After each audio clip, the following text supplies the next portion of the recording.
हूँ कि ई stamp services में कौन कौन सी चीज़ें आपको देखनी है और क्या समय प्रक्रिया है, कितना समय लगता है और क्या क्या चीज़ों का आपको अपने ई स्टैम्प सर्विस लेते समय आपको ध्यान रखना है। सबसे पहले तो जो वीएलई की सीसीआईडी होनी चाहिए वो कम से कम 3 महीने पुरानी होनी चाहिए और वो लगातार ट्रांजैक्टिव होनी चाहिए। ट्रांजैक्शन डेटा हम ऑलरेडी अपने अकॉर्डिंग फैच कर सकते हैं अपने सर्वर से कि आप कितना ट्रांजैक्शन कर रहे हैं और आपकी सीसीआईडी कितनी पुरानी है।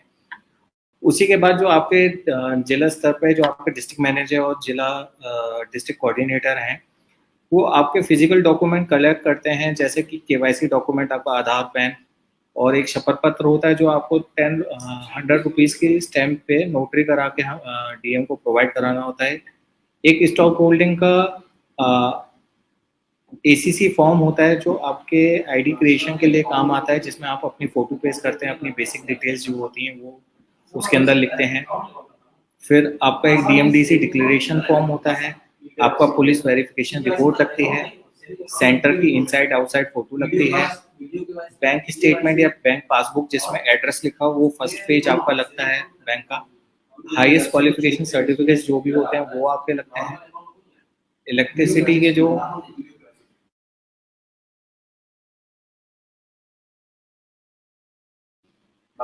तो और जितने भी आपके और एक इलेक्ट्रिसिटी का बिल जो आपका करंट में आपके घर का नहीं है, आप जहाँ सेंटर ऑपरेट कर रहे हो वहाँ का इलेक्ट्रिसिटी बिल, मतलब जितने भी दस्तावेज मांगे गए हैं वो आपके सेंटर से संबंधित मांगे गए हैं।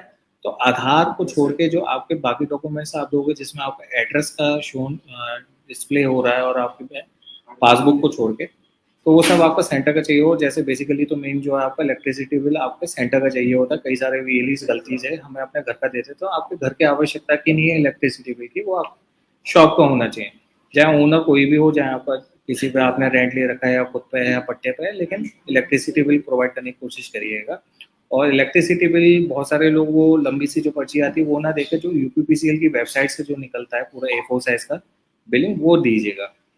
इसके बाद हम देखेंगे DMDC sends the bundle of documents. DMDC जो होते हैं आपके डॉक्यूमेंट्स साइन और ऑथराइजेशन करने के बाद हमें स्टेट ऑफिस में भेजते हैं, लखनऊ हेड ऑफिस में।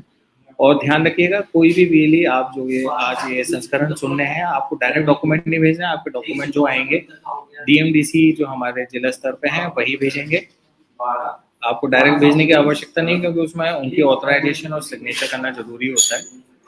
इसके बाद जब वो डॉक्यूमेंट यहाँ पे इकट्ठे हो जाते हैं तो स्टेट ऑफिस उन डॉक्यूमेंट्स को वेरीफाई करता है। उनके जो भी वेरिफिकेशन पॉइंट्स होते हैं स्टेट ऑफिस के, वो अपने स्तर पर चेक करके आपकी जितनी भी डिटेल्स होती हैं, नाम, पता, CCID, email ID, mobile number, उनकी एक एक्सेल बनाई जाती है। फिर इन डॉक्यूमेंट्स को हम लोग चेक करने के बाद एक स्टॉक होल्डिंग कंपनी होती है जो कि विभाग से जुड़ी होती है, वही हमारा सारा काम इस टाइम पर देखती है। वो डॉक्यूमेंट्स स्टॉक होल्डिंग कंपनी को भेजे जाते हैं, वो अपने स्तर पे ये जांच बैठाती है कि कौन कौन से डॉक्यूमेंट्स में कोई कमी तो नहीं है, मेल आईडी बाकायदा सही लिखी है, नाम सही है, फोटो सही है, सिग्नेचर, बहुत सारी प्रक्रियाएं होती हैं, वो चेक करते हैं। चेक करने के बाद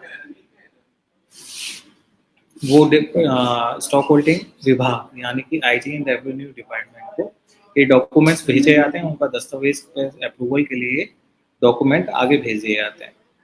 अप्रूवल में लगभग महीने से 2 महीने का वक्त लगता है। जब ये अप्रूवल मिल जाता है स्टॉक होल्डिंग हमें सीएससी स्टेट ऑफिस को बताता है। स्टेट ऑफिस में जब ये एप्लीकेशंस हमें कंफर्म हो जाती है कि अप्रूवल आ गया है डिपार्टमेंट से 1-2 महीने बाद डॉक्यूमेंट भेजने के बाद, तो सीएससी स्टेट ऑफिस फिर से एक शीट बनाता है अलग से मैक्रो नाम से। उसके शीट तैयार होने के बाद उस रिवाइज शीट को वो स्टॉक होल्डिंग को भेजता है और वो क्रॉस चेक करते हैं कि कोई गलती तो नहीं है आपने फॉर्म में जो डिटेल दी थी और एक्सेल में जो डिटेल उनके पास पहुंची है वो आपस में मेल खा रही नहीं खा रही। जैसे ही वो सारी चीज़ें प्रक्रियाएं एकदम 100% सही हो जाती हैं, उसके बाद वो आपकी 4 से 7 दिन के अंदर बैंक वर्किंग कार्य दिवस में आपकी मेल आईडी पर वो इस टाइम की आईडी बन के आ जाती है।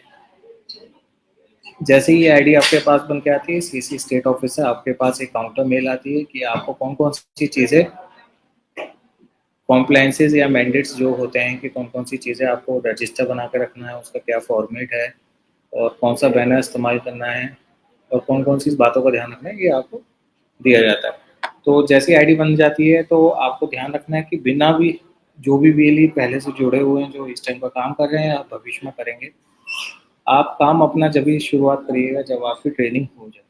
ट्रेनिंग के लिए आपको अपने जिला प्रबंधक या जिला कोऑर्डिनेटर जो होते हैं उनको कांटेक्ट करना होगा। वो आपकी स्टॉक होल्डिंग टीम मेंबर से आपकी ट्रेनिंग अरेंज करवाएंगे।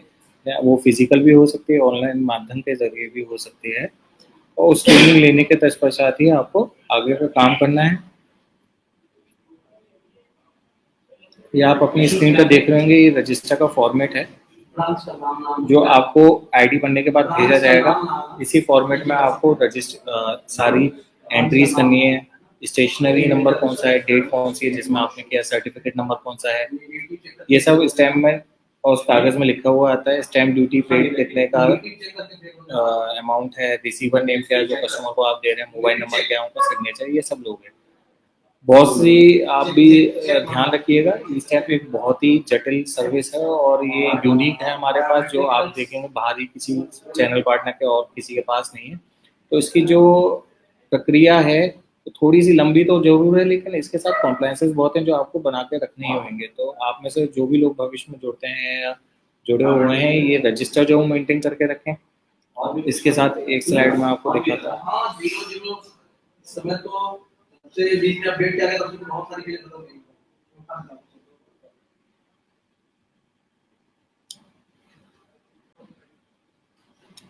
इस बैनर का ये बैनर आपको भेजा जाएगा जो आपको प्रिंट करवा के रखना होगा अपने सेंटर पर, जो बाहर लगाना है। और ये मिनिमम 3 बाई 6 के डायमेंशंस में बनेगा जो आपके सेंटर पर पेस्ट रहेगा। और इसमें कोई भी चेंजेस आपको नहीं करने हैं, जैसा आपको दिया जा रहा है इसमें नाम, पता और मोबाइल नंबर डाल अंकित करके अपना आप इसको प्रिंट करवा के अपने सेंटर पे लगा देंगे। इसी के साथ एक मोहर भी आपको बनवानी होती है। वो मोहर आपको अपने फॉर्मेट में, आपको जब आईडी बन जाती है भविष्य में तो आपको वो मोहर का भी फॉर्मेट आपको दिया जाएगा।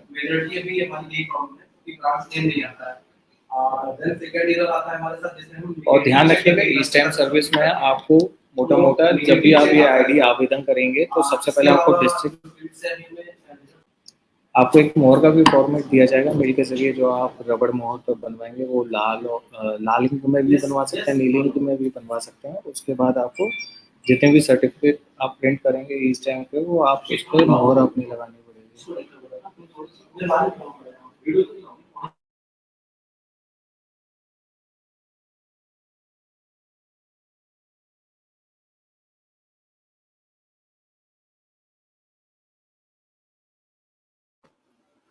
थोड़ा सा कनेक्टिविटी का इशू आ गया तो सॉरी।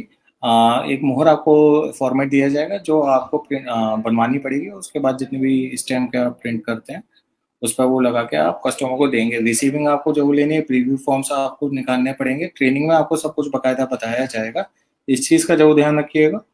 और दूसरा, आवेदन के लिए फिर से मैं आपको बता देता हूँ, आपको डिस्ट्रिक्ट मैनेजर से या डिस्ट्रिक्ट कोऑर्डिनेटर से संपर्क करना पड़ेगा। अपनी हार्ड कॉपी वहाँ पे आपको सबमिट करनी पड़ेगी। वो वेरिफिकेशन और ऑथराइजेशन के बाद स्टेट ऑफिस में भेजेंगे।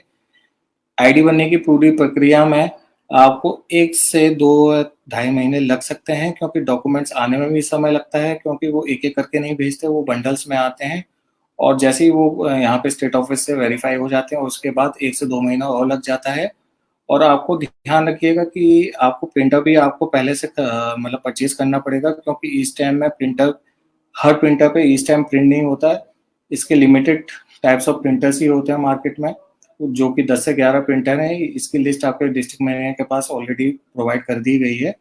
आप उनसे पूछ सकते हैं। ई स्टोर पे भी हमारे पास प्रिंटर अवेलेबल है, आप वहाँ से भी परचेज कर सकते हैं। और इसके अलावा आपको अगर कोई भी समस्या होती है तो आप हमें डायरेक्टली भी संपर्क कर सकते हैं। हमारे साथ देने से भी ऐड हैं और मैं भी शशांक मंगल आपके साथ ऐड हूँ। आप हमें डायरेक्टली भी कांटेक्ट कर सकते हैं या मेल कर सकते हैं अगर आपका कोई इशू हो तो। आईडी बनने में थोड़ा सा इसमें समय लगता है, तो इसके लिए आप परेशान मत होइएगा। जो जो ऑलरेडी इसमें पेंडिंग अंडर प्रोसेस हैं, आपकी आईडी जल्द से जल्द आके आपको सूचित कर दिया जाएगा।